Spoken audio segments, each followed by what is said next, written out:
Hello students, welcome back to our channel. மாணவன் ஆசிரியர் இந்த விட நம்ம என்ன பார்க்க போறோம்னு பார்த்தீங்கன்னா 10th standard common half yearly examination December 2024 Tamil medium social science question paper தான் பார்க்க போகிறோம். ஸோ இது பார்க்கறதுக்கு முன்னாடி மாணவன் ஆசிரியர் யூடியூப் சேனல் சப்ஸ்கிரைப் பண்ணிக்கோங்க. கீழே இருக்கிற பெல் ஐக்கானை ப்ரெஸ் பண்ணி ஆன் வச்சுக்கோங்க. நமக்கு 10th social science half yearly examination pattern பொறுத்த வரைக்கும் full portion 100 mark exam conduct பண்ணுறாங்க. டைமிங் வந்து 3 hours. நீங்கள் எந்த டிஸ்ட்ரிக்டாக இருந்தாலும் சரி கண்டிப்பாக இந்த கொஸ்டின் பேப்பரில் இருக்கக்கூடிய கொஸ்டின் நல்லா படிச்சுக்கோங்க.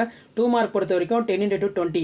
இதில் வந்து பார்த்தீங்கன்னா டாலர் ஏகபத்தியம் விளக்குக, கிழக்கு மற்றும் மேற்கில் அமையப்பெற்ற பாளையக்காரர்களை கண்டறிந்து எழுதுக, பதுங்கு குளிப்போர் முறையினை குறித்து நீங்கள் அறிவது என்ன, லக்னோ ஒப்பந்தத்தின் முக்கிய அம்சங்களை தொகுத்து வழங்கவும், கால்நடையை பாதிக்கும் காரணிகளை பட்டியலிடுக, இந்தியாவில் காணப்படும் மண்வகைகள் பெயர்களை பட்டியலிடு, தகவல் தொடர்பு என்றால் என்ன, அதே மாதிரி டெரி என்றால் என்ன, தமிழ்நாட்டின் வேளாண் பருவ காலங்களை எழுதுக, நிதி மசோதா குறிப்பு வரைக, சார்க் உறுப்பு நாடுகளை பட்டியலிடுக, தனிநபர் வருமானம் என்றால் என்ன, தொழில் முனைவோர் என்பவர் யார், அதே மாதிரி பனிப்போர் என்றால் என்ன குறிப்பு வரைக, அதே மாதிரி 10x5 15.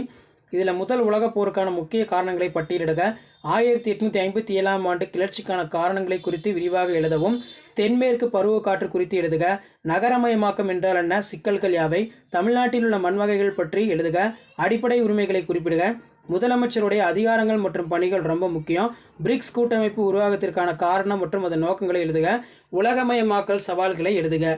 அதே மாதிரி ஜிஎஸ்டியோட அமைப்பு நல்லா படிச்சுக்கோங்க. டைம் லைன் கொடுத்துருக்காங்க. Next 8 mark 8x2 16.